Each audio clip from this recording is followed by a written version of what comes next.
mira que deveria estar indo.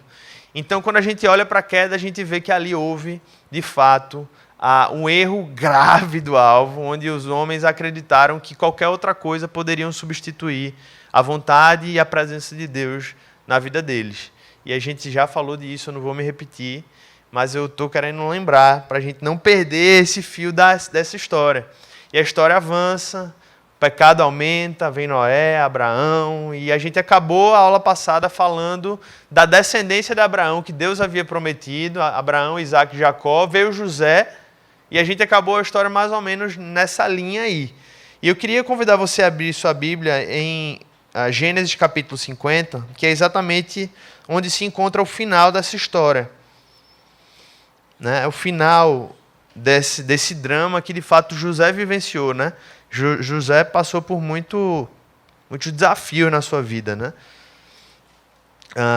Gênesis 50, a partir do versículo 22. Gênesis 50, versículo 22. Diz assim: José permaneceu no Egito com toda a família de seu pai, viveu 110 anos, viu a terceira geração dos filhos de Efraim. Além disso, recebeu como seus os filhos de Maquir, filho de Manassés. Antes de morrer, José disse a seus irmãos: estou à beira da morte, mas Deus certamente virá em auxílio de vocês e os tirará desta terra, levando-os para a terra que prometeu com juramento a Abraão, a Isaque e a Jacó. Ou seja, claramente aqui uma menção explícita às promessas que Deus tinha feito a Abraão e que dentro dessa promessa havia a promessa de uma terra, né, de uma nação que se formaria nessa terra.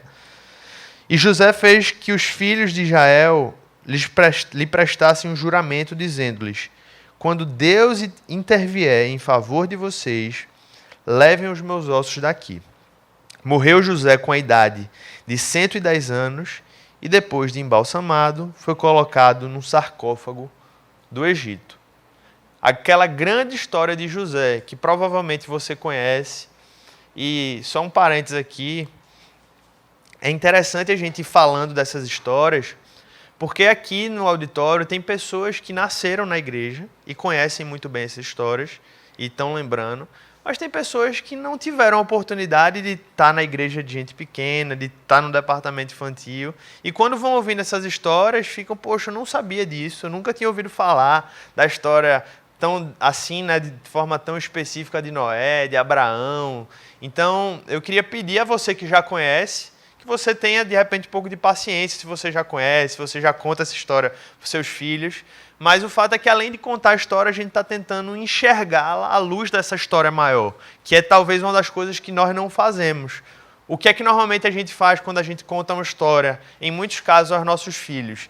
E eu acho que esse aqui é um desafio legal, que eu acho que fica com o que a gente está aprendendo aqui.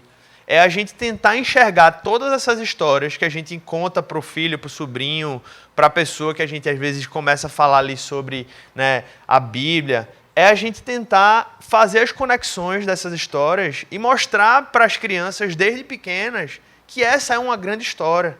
Não é somente a história de Davi, não é somente a história de Abraão, não é somente a história de Noé. Tem muita gente da igreja gente pequena aqui, né? Quem dá aula na igreja gente pequena? Só para eu ver. Tem algumas pessoas aqui, né? Esse curso, gente, eu não sei se vocês estão percebendo, mas ele é muito importante para vocês. Porque vocês, domingo após domingo, vocês dão aula. E talvez não seja nem em relação à história, porque a história vocês conhecem. Mas é ter a capacidade de fazer com que as crianças enxerguem de que não é somente a história de um personagem. E é tentar fazer com que tudo isso se conecte a Jesus. Porque muitas vezes, quando a gente está ensinando para as crianças na igreja gente pequena, a gente fala: ah, não, porque Davi foi muito corajoso. E Davi foi e matou o leão e depois matou Golias. E Davi foi um homem de muita coragem. Veja, essa história ela está pela metade. Se a gente não relaciona Davi dentro dos planos da promessa, dentro da história da grande história de redenção, e se a gente não consegue conectar isso com Jesus, a história está pela metade. Então, eu desafio você que dá aula, você que ensina para os seus filhos, ou você que algum dia vai ter a oportunidade de falar sobre essa história, tente enxergá-la como um todo. E sempre que você estiver falando sobre uma história, tente entender como aquilo aponta para Jesus, porque as crianças, elas não precisam, em última instância, de Davi, de Abraão, de Noé ou de Jacó. Elas precisam de Jesus, mas elas vão ver Jesus nessas histórias. Então, que Deus nos ajude, né, nessa missão, porque isso não é só de vocês, de quem dá aula, isso é para pai, isso é para quem discipula, isso é para quem ensina, então isso é para todos nós. Né? Então, eu creio que isso já está aí ajudando vocês de alguma maneira. Então, a gente falou da história de José aqui, a história se encerrou, e a gente pula para Êxodo 1 agora, logo em seguida. Gênesis 50, Êxodo 1, capítulo seguinte. É só você virar a página aí, ou virar um pouquinho aí de onde você estava lendo. O livro muda, mas a história está ainda no mesmo ritmo aqui, e é o que o texto fala. São estes, pois, os nomes dos filhos de Israel que entraram com Jacó no Egito, cada um com a sua respectiva família. Ruben, Simeão, Levi, Judá, Issacar, Zebulon, Benjamim, Dan, Naftali, Gad e Aser. Ao todo, os descendentes de Jacó eram 70. José, porém, estava no Egito. Ora, morreram José, todos os seus irmãos e toda aquela geração. Os israelitas, porém, eram férteis. Vocês associam essa fertilidade, de alguma maneira, às próprias promessas de Deus e ao próprio chamado de Deus que a gente viu, porque Deus disse para Adão, para Noé, para Abraão, multipliquem-se e sejam férteis. Proliferaram, tornaram-se numerosos e fortaleceram-se muito, tanto que encheram o país. Então subiu ao trono do Egito um novo rei que nada sabia sobre José. Então, antes de a gente continuar aqui, eu vou continuar a leitura desse texto, mas o fato é que se passou aqui, gente...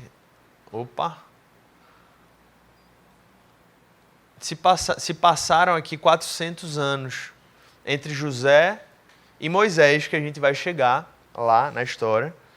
E nesses 400 anos, o grande resumo da história, que a gente poderia chegar aqui nesse ponto, é que aquele povo se multiplicou. Aquele povo se multiplicou. Aquele povo que chegou ali como uma pequena porção, ali como família de José, daqui a pouco eles eram muitos. Eles eram muitos e muitos e muitos. E foi isso que aconteceu nesses 400 anos. Como a Bíblia fala aqui, né? Tornaram-se numerosos e fortaleceram-se muito, tanto que encheram o país aqui o Egito. Então a Bíblia fala no versículo 8, então subiu ao trono do Egito um novo rei. E esse rei, dentre outras coisas, tinha um ponto muito importante, que é um ponto-chave dessa história. Você consegue ler aí o que é que está? Nesse versículo 8, alguém pode ler. O que é que esse rei tinha? Esse rei nada sabia sobre José. Disse ele ao seu povo, ou seja, se ele não sabia sobre José, ele não estava nem aí também para o povo de José. E o rei disse, vejam, o povo israelita é agora numeroso e mais forte que nós. Temos que agir com astúcia para que não se tornem ainda mais numerosos, e no caso de guerra, aliem-se aos nossos inimigos, lutem contra nós e fujam do país. Faz sentido o que ele está pensando aqui, né? Ele é um pensamento, inclusive, enquanto um governante, tem toda a lógica o que ele está falando. E aí o texto fala que ele continuou falando, estabeleceram, pois, trabalhos forçados para os oprimir com tarefas pesadas. Então, eles passaram a dominar aquele povo. Mas antes da gente falar um pouco sobre isso, vamos lembrar o que é que Deus havia prometido a Abraão. Ele prometeu as bênçãos dele sobre Abraão e seus descendentes. E no final das contas, a grande essência da bênção de Deus, dentre várias coisas, e da promessa messiânica, mas uma coisa muito clara que viria com a bênção era o relacionamento com Deus. Porque a maior bênção que nós podemos ter da parte de Deus é o nosso relacionamento com Ele. Então, Abraão, diferentemente dos outros que estavam ali naquela região, agora ele era abençoado antes de qualquer outra coisa, porque Abraão tinha sido escolhido para ter um relacionamento com Deus.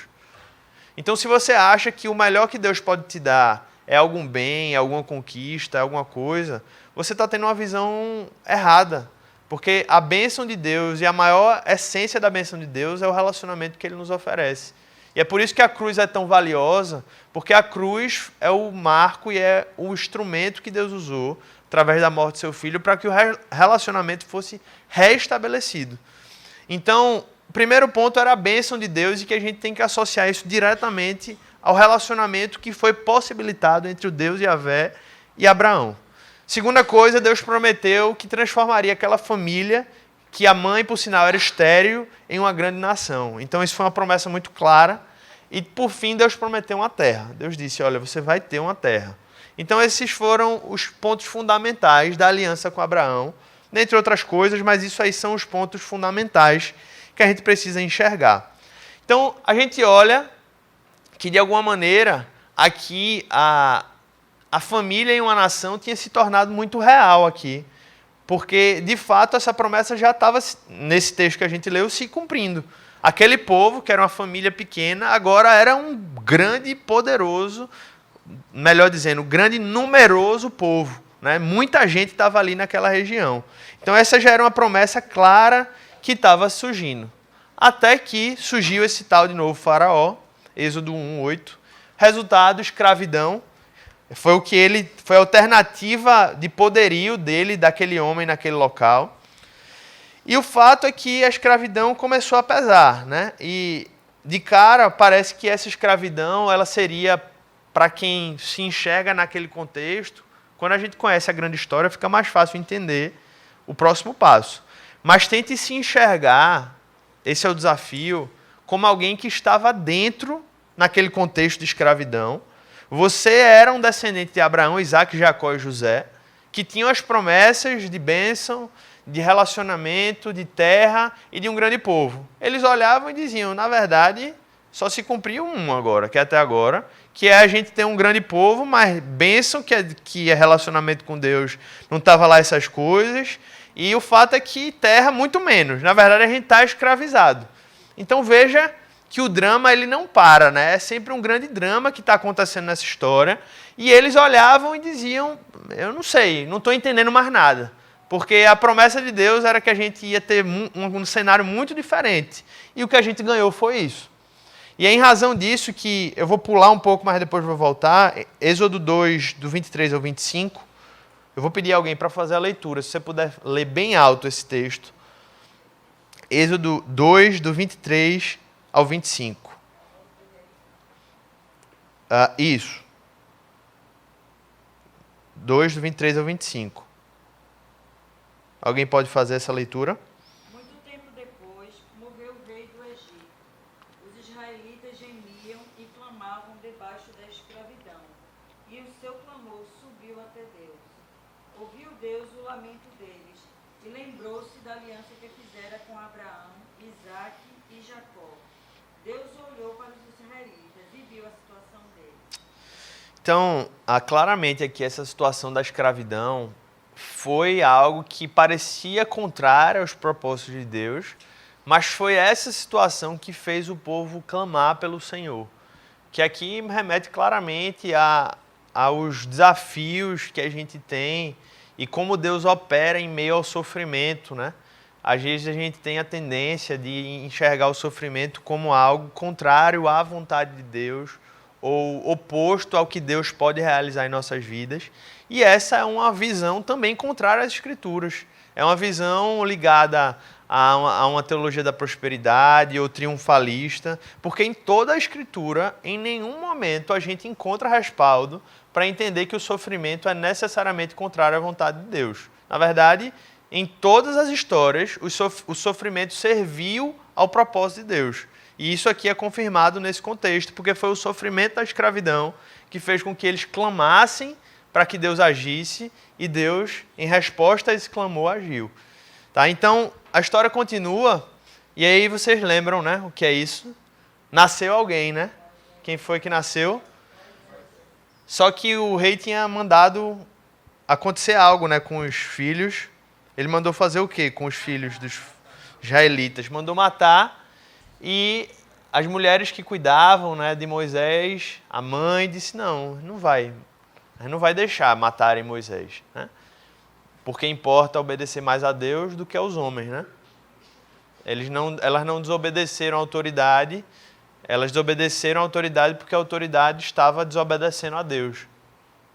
E aí Moisés, coincidentemente, providência de Deus, é encontrado pela filha do faraó e passa a ser criado. Aqui do 1 ao 10 a gente vê nesse relato, não vou ter tempo de ler, mas o fato é que fala aqui que a irmã do menino, no versículo 7, então a irmã do menino de Moisés aproximou-se e perguntou à filha do faraó, a senhora quer que eu vá chamar uma mulher dos hebreus para amamentar e criar o menino, que era a própria mãe de Moisés? E ela respondeu, quero. E a moça foi chamar a mãe do menino. Então a filha do faraó disse à mulher, leve este menino e amamente-o para mim, e eu lhe pagarei por isso. A mulher levou o menino e o amamentou. Tendo o menino crescido, ela o levou à filha do faraó, que o adotou e lhe deu o nome de Moisés, dizendo, porque eu o tirei das águas. Conhece bem, né, Paulo, esse nome? Paulo Moisés, viu o nome dele, para quem, né? Não é verdade? Moisés Paulo, né? É uma história. Ah, a história, é? Eu achei que era Moisés mesmo, não é não? Então é mistério. Depois ele conta a história aqui. Então, gente, Moisés cresceu, Moisés se desenvolveu na corte, foi criado nos melhores valores, nas melhores culturas do que aquele povo e reino poderia oferecer. Até que chegou um dia, que está lá no próprio 11:12, que Moisés, já adulto, foi ao lugar onde estavam os seus irmãos hebreus e descobriu como era pesado o trabalho que realizavam. Viu um egípcio espancar um dos hebreus. Correu o olhar por todos os lados e, não vendo ninguém, matou o egípcio e o escondeu na areia. Moisés exerceu uma de justiceiro aqui, né, nessa cena, e disse, eu não vou aceitar isso, eu não vou concordar com isso. E a história conta que, na continuidade dessa história, depois ele continuou a se meter ali com os hebreus, quis dar uma de juiz, e eles olharam, quer dizer que você quer ser juiz entre nós? Eu vi o que você fez ontem, Moisés. Você matou um soldado, você matou um egípcio. E quando Moisés ouviu isso, disse, deu ruim para mim, né? Eu vou ter que fugir.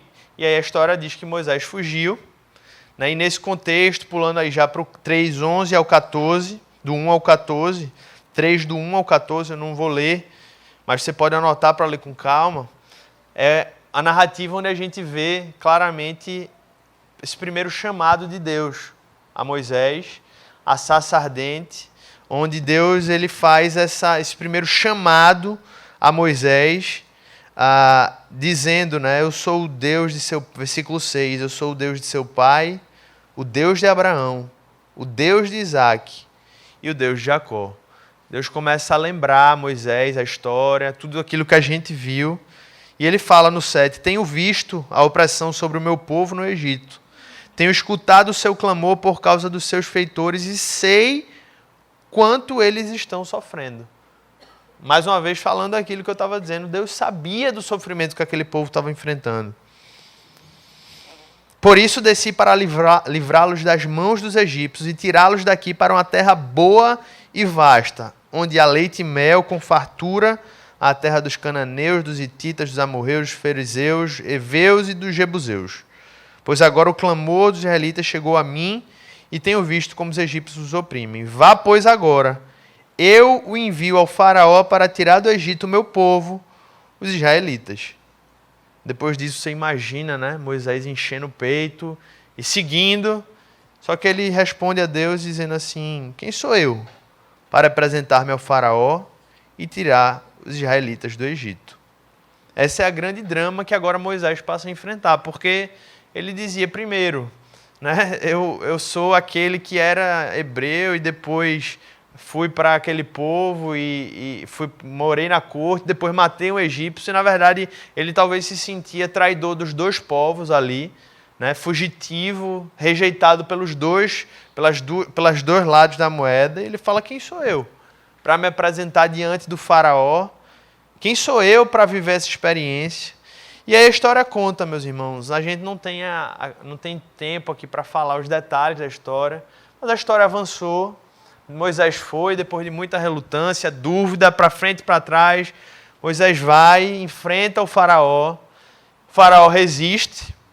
As 10 pragas do Egito, conhecidas, né, começam a entrar em ação. É o meio em que Deus usa para manifestar o seu poder e quebrar, né, ali o coração de Faraó. Até que chega a última praga, né? Eu não tenho tempo de falar de todas, mas essa é a última e fatal praga, a morte dos primogênitos do Egito, onde, depois daquele momento, o faraó diz, não, realmente, não tem como segurar mais esse povo. De fato, esse Deus parece que está operando, e a gente já pula aqui para Êxodo 12, né? Teve história no meio dessa história, mas Êxodo 12, 29 e 30... que fala assim, a resposta, né? Então, à meia-noite, o Senhor matou todos os primogênitos do Egito, desde o filho mais velho do faraó, herdeiro do trono, até o filho mais velho do prisioneiro que estava no calabouço, e também todas as primeiras crias do gado. No meio da noite, o faraó, todos os seus conselheiros e todos os egípcios levantaram. E houve grande pranto no Egito, pois não havia casa que não tivesse um morto. E depois disso o faraó não resistiu mais e sigam. Um parênteses aqui, né? Importante. Duas observações. Primeiro, toda a aula acaba, gente. O pessoal vem fazer perguntas, falam depois, dizem que fiquei com vergonha de perguntar e tal. Não fiquem com vergonha, tá, gente? Mais uma vez, lembrando, não existe pergunta besta, comentário que você, de repente, possa fazer, né, e contribuir de alguma maneira. Esse é o primeiro ponto, tá bom? Então, não fique, se alguém quiser falar alguma coisa. E, falando um pouco dessa cena aqui, eu já vi perguntas, né, assim, principalmente quando a gente lida com Deus, que pessoas nomeiam de um Deus do Antigo Testamento, que para mim isso é um erro gravíssimo de tentar dividir Deus no meio, porque Deus é o mesmo ontem, hoje e sempre. Então as pessoas perguntam, como Deus matou os filhos dos primogênitos dos filhos dos egípcios. E para mim isso é uma questão relativamente simples de lidar, porque na verdade isso é uma forma da gente, também falha da gente enxergar como Deus lida com as coisas. Porque quando a gente diz, Deus matou e tirou a vida deles, a gente está partindo de um pressuposto de que outras mortes não é Deus que opera. É como se se esses primogênitos do Egito tivessem morrido de velhice, é como se Deus não tivesse no controle dessa história. Mas o fato é que Deus é quem tira e dá vida em qualquer momento da história, gente.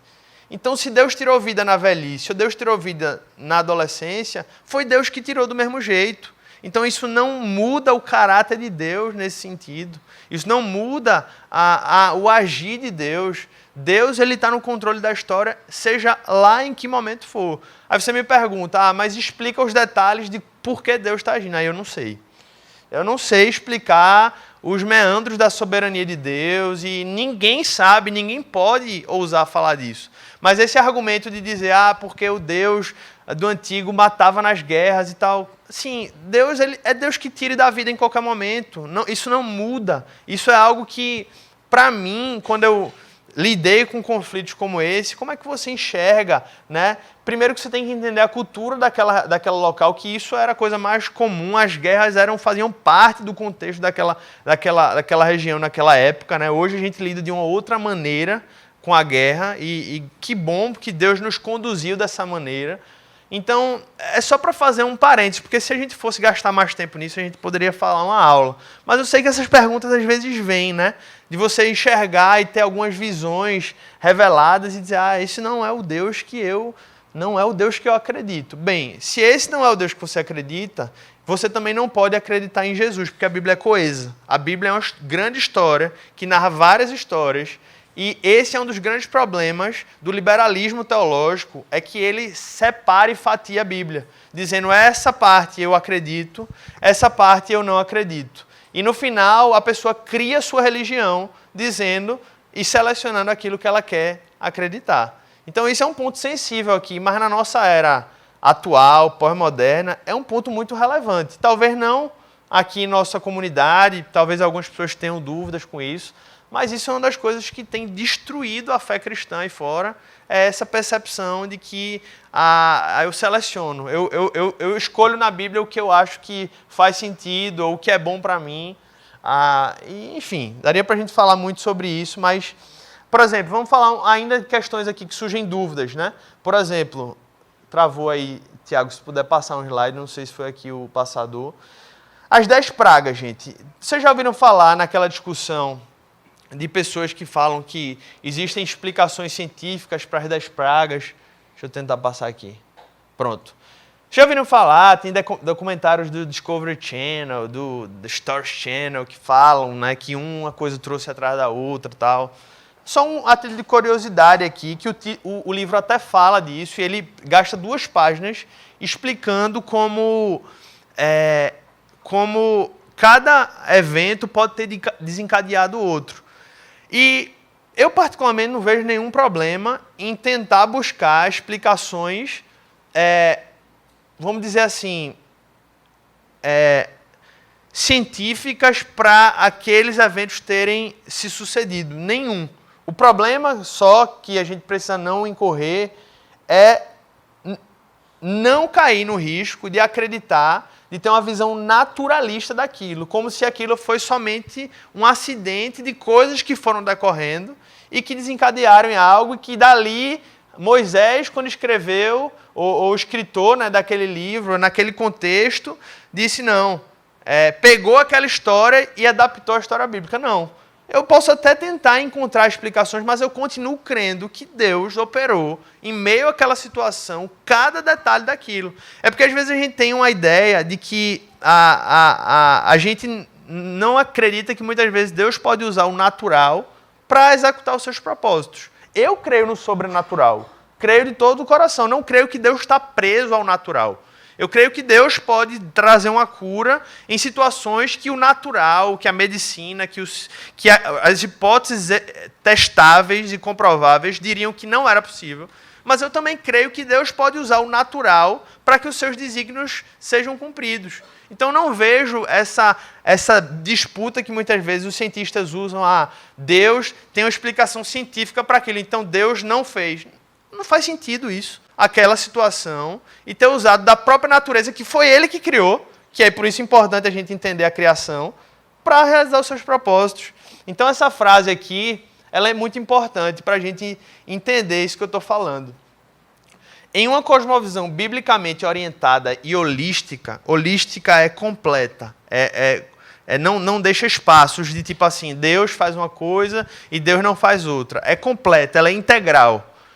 Deus e o mundo criado não são forças antagônicas. Não são. Não tem uma quebra de braço. Na verdade, Deus é Senhor sobre a criação. O que chamamos de milagres de Deus não exclui a agência instrumental de suas criaturas. Elas permanecem seus servos que respondem ao poder de comando de sua palavra. Ok? Tá claro isso? Para mim, isso é muito tranquilo ver dessa maneira. Então, tem a explicação que entre na capacidade científica do ser humano entender aquilo, ótimo. Mas também, se não tivesse, eu conseguia crer que Deus transformou o Nilo em sangue tranquilamente. Porque Deus pode fazer isso. Por exemplo, o milagre de transformação de água em vinho, tem gente que tenta explicar aquilo. Mas, para mim, ali foi um milagre, claro, sobrenatural de Deus. Porque transformar água em vinho... Se fosse água em água com gás, mas água em vinho. Né? Então, assim, é um negócio que realmente as escrituras não nos forçam a sempre ter a perspectiva de que todos os milagres são indissociáveis de aspectos naturais. Em que pese, se a gente não aceitar milagres sobrenaturais, nós também estamos tendo uma visão antibíblica, porque a Bíblia traz a perspectiva de que Deus, e é exatamente o fundamento da criação, de que Deus fez do imaterial o material, e isso é milagroso, isso não tem explicação. Então, se a gente diz, eu só creio no natural, então você é incompatível com Gênesis 1 e 2, porque isso não é natural. Tá? Então, o que é importante não perder de vista aqui, gente, é que Deus pode ter utilizado ou não, né, de meios, mas o fato é que foi Deus quem conduziu esse momento, né, essa ação. Mas uma coisa importante que a gente precisa entender aqui, que é fundamental, e a gente falou disso em Gênesis, e a gente precisa entender aqui nesse contexto do Êxodo, é que, por exemplo, fica à vontade.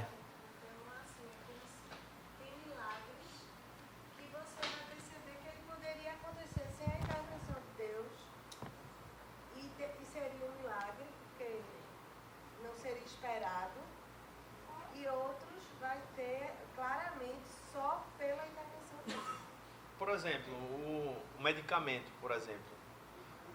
Eu creio que Deus opera ali naquele contexto, e tem situações que os médicos vão dizer que o medicamento não vai, nem o medicamento vai ser capaz de tratar daquela situação. Então Deus usou um meio natural, científico, mas operou um milagre naquela situação. Então eu não creio que o milagre ele é somente algo que é totalmente sobrenatural em todas as situações. Eu creio, resumindo, Deus pode usar de meios naturais que estão diante dos nossos olhos para operar o milagre. Uma prova disso é a salvação. Deus opera a salvação, que é o maior milagre, no meu ponto de vista, é o maior milagre do que a cura, porque a salvação, o coração da gente é muito mais difícil ser curado do que uma doença. Opera um milagre por meio da pregação do Evangelho. Então, o meio natural é a voz do pregador, é as escrituras sendo expostas, e ele faz um milagre naquilo. Então, eu não sei se assim deu para entender, mas é mais ou menos assim que eu enxergo como a Bíblia revela essa situação. Era isso? Bem, vamos pensando aí, depois vocês vão lançando mais questões. Mas o que eu quero dizer aqui, gente, Deus, além de outras coisas e tal, mas uma das coisas que Deus queria mostrar muito claramente aqui com as pragas também, não era só convencer Faraó, gente, porque Deus tinha o coração de Faraó nas mãos dele. Se ele mandasse, Faraó ia liberar. O que é que Deus queria muito através daquilo? Como tinha em Gênesis, também tinha um caráter de defesa da fé aqui em relação às pragas. Os egípcios eram idólatras, tinham vários deuses. Esse aqui é o deus Osíris. E, de alguma forma, a gente pode ver que cada uma das pragas, elas tinham uma forma de mostrar que Deus, na verdade, era o Deus verdadeiro. Por exemplo, esse aqui é um exemplo que eu vou dar. Osíris era o Deus conhecido como o Deus da vida, que demonstrava a vida, porque muitas vezes o Nilo, por questões ali, né, de ecológicas e tal, morriam coisas ali na região, ao redor do Nilo, e Osíris era conhecido como o rei que trazia vida em meio àquele contexto de morte ao redor do Nilo. E aí Deus, então ele tinha uma associação direta ao Nilo, ele era ligado ao rio Nilo, e como um Deus que trazia vida naquele contexto. Então, por exemplo, quando a gente olha Deus transformando as águas do rio Nilo em sangue, a gente vê claramente Deus dizendo, olha, esse tal de Osíris não é nada, Osíris nem existe. Na verdade, eu transformo a água do rio Nilo em sangue. Né?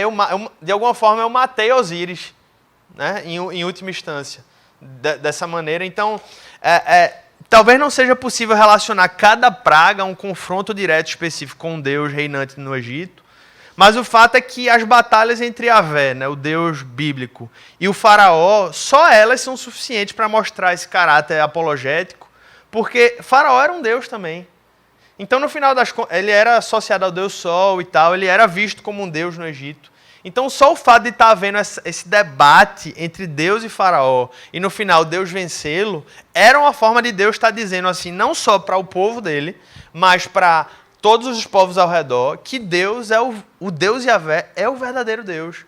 Então, a gente tem que entender um pouco o que é que eles estavam vivendo ali, qual é o drama que eles estavam vivendo, porque eles diziam, Deus não existe mais, Deus morreu, né? Os hebreus imaginavam. Então, Deus, por meio das pragas, não foi só uma forma de libertar, não foi só aquela que quando você lê, você fica meio agoniado, né? Vai sair ou não vai sair? Vai liberar ou não vai liberar? Então, eu ouso dizer que esse nem era o grande problema da história. Porque Deus, a Bíblia fala que Deus endurecia o coração de Faraó e depois amolecia o coração de Faraó. Então o problema não era o coração de Faraó, era o que Deus estava querendo revelar para o mundo com aquela experiência das 10 pragas. E no final, a experiência era claramente de que Deus estava revelando para o mundo que ele era o Deus verdadeiro. Ele era o único Deus. E é por isso que essa história passou a ser um marco tão importante para Israel, né, que depois dessa história, essa experiência aí da libertação dos primogênitos de Israel foi o fundamento para a celebração da Páscoa. Porque Páscoa em hebraico é Pesach, é um termo em hebraico, não sei nem se eu estou falando certo, mas eu acho que é por aí, Pesach. E o fato é que eles celebram na Páscoa exatamente esse evento, o momento em que o anjo da morte passou sobre a casa e a experiência ali dos primogênitos de Israel e livrou eles da morte naquele momento, né? Então, é importante porque Êxodo 12, que a gente leu aqui, é a base para a festa anual dos judeus. Eles celebram isso aqui nesse momento. E aí a história continua, a libertação ali, o faraó ainda tentou, né? Mas aqui é o marco final do abatimento ali do povo do Egito, né? O mar se abrindo, o povo passando, né? E muita gente, né? Tem estimativas que vão de 100 mil até 2 milhões de pessoas, é incerto, mas é muito provável que tenha, de fato, mais de 1 milhão de pessoas saindo, talvez não saindo, mas na época da peregrinação. O fato é que se eram 100 mil ou se eram 2 milhões, é muita gente. Se fosse 500, já era difícil guiar no deserto, né? Imagina 100 mil ou 2 milhões, não importa. Se fossem 100 mil ou 2 milhões, era o mesmo nível de dificuldade para Moisés, né? O fato é que o povo saiu, o povo começou a peregrinar, isso tudo está aqui no livro do Êxodo, né? A história continua, e 3 meses após aquele povo deixar o Egito, os israelitas chegam a esse monte. Que monte é esse? Sinai, né? Ou Monte Horebe. E é o mesmo monte que Deus havia encontrado Moisés na sarça ardente. E a diferença é que antes era apenas uma sarça que ardia, e agora é um monte todo que está em chamas. Está lá em Êxodo 19, versículo 18 e 19, que diz assim: o monte Sinai estava coberto de fumaça, pois o Senhor tinha descido sobre ele em chamas de fogo. Dele subia fumaça, como que de uma fornalha. Todo o monte tremia violentamente, e o som da trombeta era cada vez mais forte. Então Moisés falou, e a voz de Deus lhe respondeu.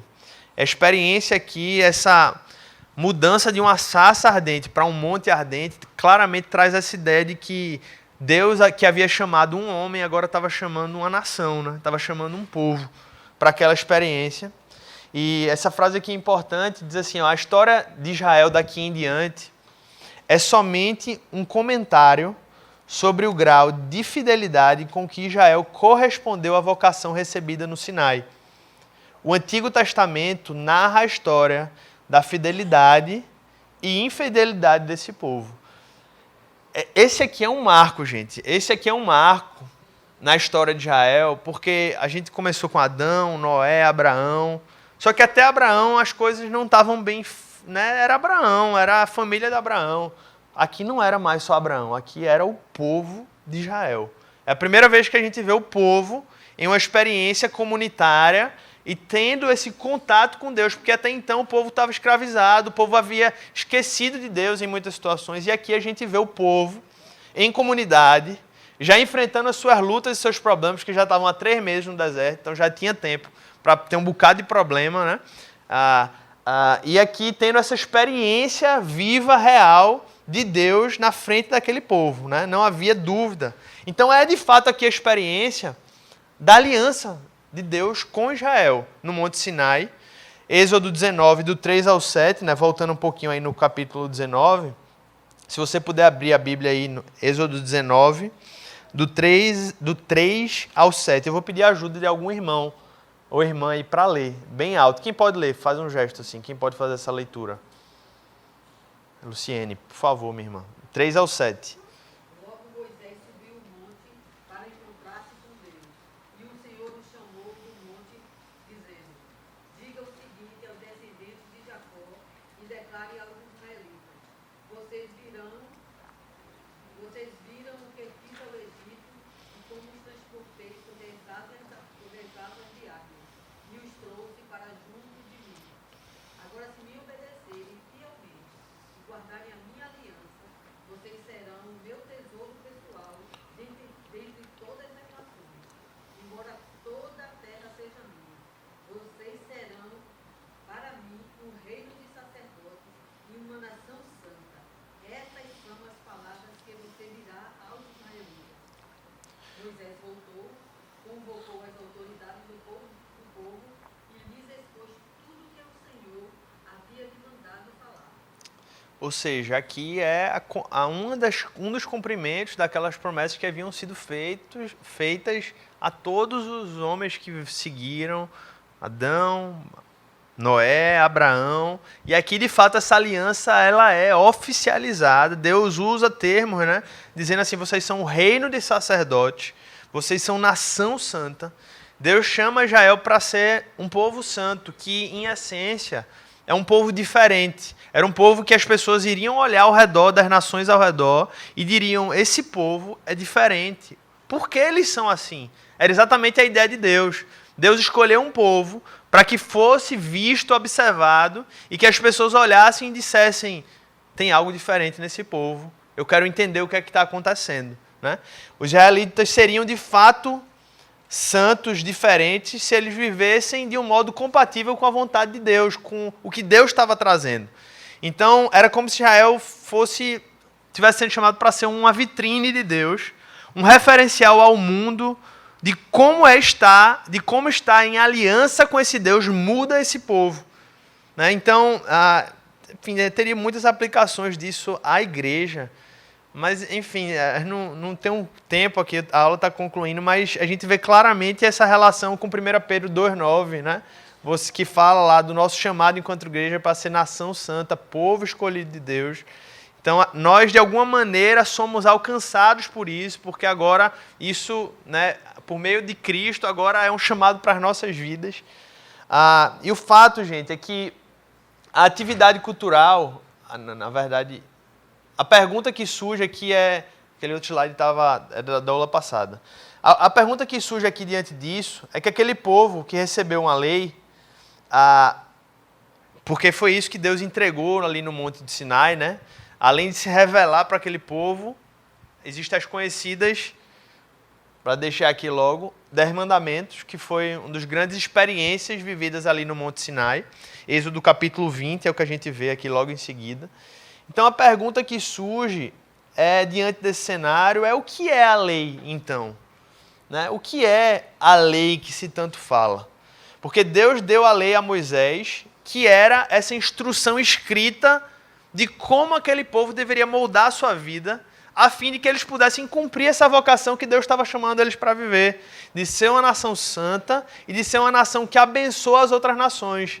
Então, de forma bem objetiva, a lei era esse instrumento pelo qual Israel, ao vivê-la, viveria e cumpriria as promessas que Deus havia feito para aquele povo. Curioso que a lei apresenta similaridades, se você pegar vários trechos ou disposições, apresenta semelhanças com a lei do Antigo Oriente, de outras nações, mas ao mesmo tempo traz pontos que são totalmente distintivos. Por exemplo, só para você ter ideia, vão ter coisas semelhantes, mas uma coisa revolucionária na lei do povo de Deus é que a lei de Israel coloca sempre as pessoas com mais valor do que o valor das propriedades. E, curiosamente, nas outras legislações do Antigo Oriente, a propriedade era colocada com mais valor do que as pessoas. E aí, quando a gente entende isso, a gente olha para Gênesis 1 e 2 e tudo fica claro, porque o homem é a imagem e semelhança de Deus. Então, a gente vê como isso tudo está relacionado e como Deus ele começa, por meio de questões simples como essa, mostrar esse povo é diferente. Eles valorizam mais pessoas do que coisas. Hoje, no século XXI, é muito fácil, qualquer pessoa que você pegar na rua e você perguntar coisas são mais importantes do que pessoas, a pessoa vai dizer, de jeito nenhum, a não ser que a pessoa seja materialista raiz, né? Mas se ele não for, ele vai dizer, de jeito nenhum. Até o ateu vai dizer isso. Mas você acha que isso é fruto do acaso? Isso tem base na sociedade cristã, judaica. Isso é um fundamento da sociedade cristã judaica. Então, tem coisas que a gente pressupõe que sempre existiu, mas na verdade tem muita história por trás da história, né? Então, os mandamentos, os 10, são as estipulações gerais que Deus deu para Israel no relacionamento pactual que agora tinha sido formado. Havia instruções do relacionamento com Deus e instruções no relacionamento com o próximo. É isso que a gente vê ali do 1 ao 4 e do 5 ao 10. A gente vê essas claramente como Deus traz. Não vou ter tempo de falar dos 10 mandamentos, um a um, mas você pode ler lá em Êxodo 20, para quem não conhece. Ler o que é que Deus traz. E em resumo, gente, os 10 mandamentos são as boas novas, porque Deus está trazendo aos israelitas, dizendo assim, olha, vocês devem viver dessa maneira. Para vocês me agradarem e para que vocês possam abençoar as outras nações, vocês precisam viver dessa forma. E quando a gente vê um pouco mais à frente, quando Deus vai continuando além dos 10 mandamentos, ele traz outras leis, que são leis mais específicas, para tratar de vários temas relacionados a como Israel viveria em sociedade. Então se fala de atividades econômicas, de cuidado com os animais, do 20 ao 23 você vai ver Deus falando sobre isso. Né? E o fato é que todas aquelas leis serviam para que Deus pudesse revelar como aquele povo viveria para a glória dele e para abençoar as nações ao redor. E quando a gente chega aqui em Êxodo 24, a gente vê essa confirmação da aliança. Essa aliança é confirmada ali diante do povo. E existe uma experiência ali de Moisés, Arão, Nadab e Abiú e 70 autoridades. Versículo 9, né, se puder ler aí, diz assim: subiram e viram o Deus de Israel, sob cujos pés havia algo semelhante a um pavimento de safira, como o céu em seu esplendor. Deus, porém, não estendeu a mão para punir esses líderes do povo de Israel. Eles viram a Deus e depois comeram e beberam. Esse aqui é um marco também, porque aqueles líderes do povo de Israel viram a Deus. É claro que eles não viram a Deus em sua glória, em toda a sua glória e seu poder, porque senão eles nem vivos teriam resistido, mas eles viram algo de Deus ali, a Bíblia está revelando. E o fato é que Deus ele dá meio que um gosto para aqueles homens, e logo em seguida, depois dessa ratificação da aliança e dessa experiência, a gente vê que Deus começa a falar sobre um tal de tabernáculo, que eu vou falar um pouco mais na aula que vem, mas em resumo, o tabernáculo era o santuário portátil. Agora Deus, que tinha prometido a Abraão que abençoaria, que teria um relacionamento com aquele povo, estava providenciando algo para que essa promessa se tornasse palpável, visível. Porque agora o tabernáculo era a prova viva de que Deus estava no meio daquele povo. O tabernáculo era, em umas palavras assim mais simples, era a residência de Deus no meio do povo com o qual ele fez uma aliança. Então Deus estava cumprindo as suas promessas, se revelando, agindo, e de algum modo isso era um símbolo da restauração daquilo que era para ser vivido no Éden. Um povo que vivia com Deus no seu meio, com Deus em sua realidade, com Deus ao seu lado e o guiando. Então o tabernáculo, de alguma maneira, ele começa a ser um indício da restauração de Deus no meio do povo e do seu relacionamento, da sua presença no meio do seu povo. Quase um terço do livro do Êxodo é gasto falando em detalhes sobre a construção do tabernáculo. Inclusive repete essa construção depois da adoração ao bezerro de ouro. Bem, qual é a grande questão disso aqui? As pessoas perguntam, por que tantos detalhes? Para mim, eu acho que é também simples entender isso. Primeiro, na verdade, eu acho que é um grande ponto nessa questão aqui. É que se estava falando da morada de Deus era algo que precisava ser levado muito a sério.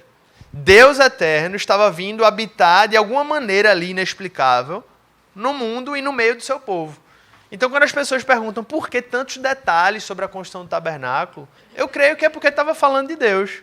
Muita riqueza, né? Isso, exatamente. Revelando de alguma maneira a glória de Deus. Né? A glória de Deus. Quando Jesus veio, ele nos trouxe, talvez exatamente, não para desfazer isso, mas para mostrar que a riqueza pela riqueza não é nada. Jesus veio e inverteu essa lógica sendo o mais humilde possível. Para mostrar que para Deus, a riqueza, que pessoas usam essa experiência do tabernáculo para dizer, a teologia da prosperidade, inclusive, gosta muito de falar sobre o tabernáculo, para dizer que Deus dá o melhor e tal. O ponto não é esse, o ponto é que Deus é Deus, então Deus merece o melhor. Mas ao mesmo tempo, Deus, o melhor de Deus não é o melhor para o homem, porque Jesus veio e foi pobre, entendeu?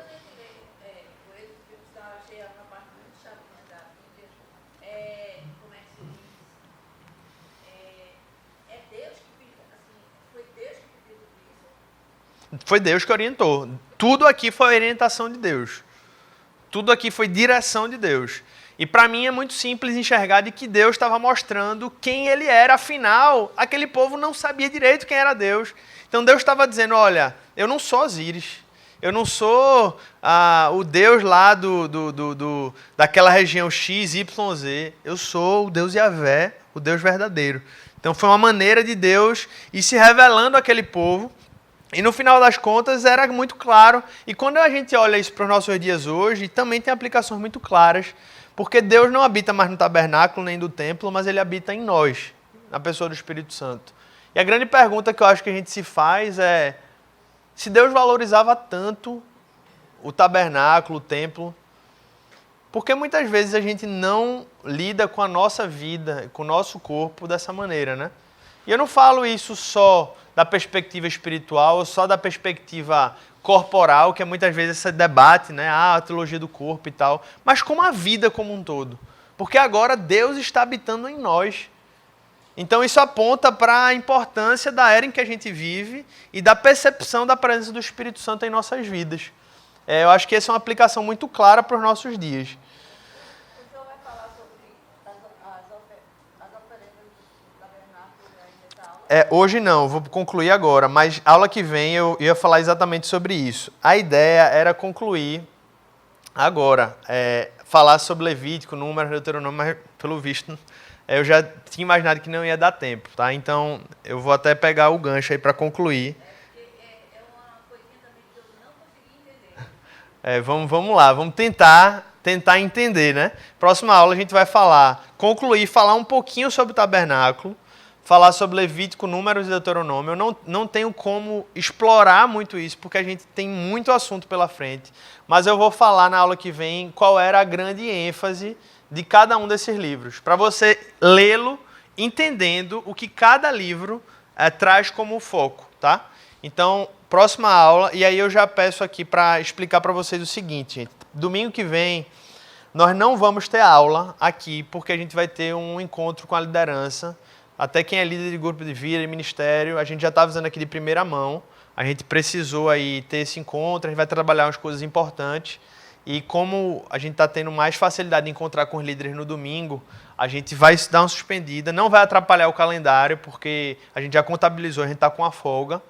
E aí, domingo que vem não tem aula, você está de folga aí, que não vai vir para a reunião. Aproveita, coloca as lições em dia, lê Êxodo, lê Deuteronômio, Levítico. Você não vai ter tempo de ler tudo, mas lê algumas coisas. Começa a ler isso que a gente está conversando, para que você possa, né? A irmã, eu esqueci o nome da senhora. Nila, isso mesmo. A gente conversou domingo passado, ela veio com várias dúvidas e tal. E é interessante porque você já chega, né, com algumas questões mais práticas para trazer, né? Eu muitas vezes não vou saber responder tudo, mas o que eu souber, eu vou tentar fazer, entendeu? Pronto, aí, ó. Siga um exemplo de Nila, viu, gente? Aí, ó. Vamos seguindo, vamos atrás dela. Então é isso, a ideia é essa, que a gente possa ir seguindo e aprendendo e tentando acompanhar essa história, porque a gente vai até Apocalipse, né? Não lendo cada capítulo, mas tentando falar um pouco sobre cada um e como essa grande história ela tem uma coesão, ok? Então vamos orar, eu peço aí, porque a gente realmente passou da hora, mas a gente vai ter que encerrar. E domingo que vem não tem aula, então a gente volta no domingo, hoje é dia 14, 15, 22, 29, né? A gente volta domingo dia 29, tá bom? Então vamos orar e agradecer aí por tudo que o Senhor tem feito. Pai, nós te agradecemos, porque o Senhor tem nos ajudado, a tua palavra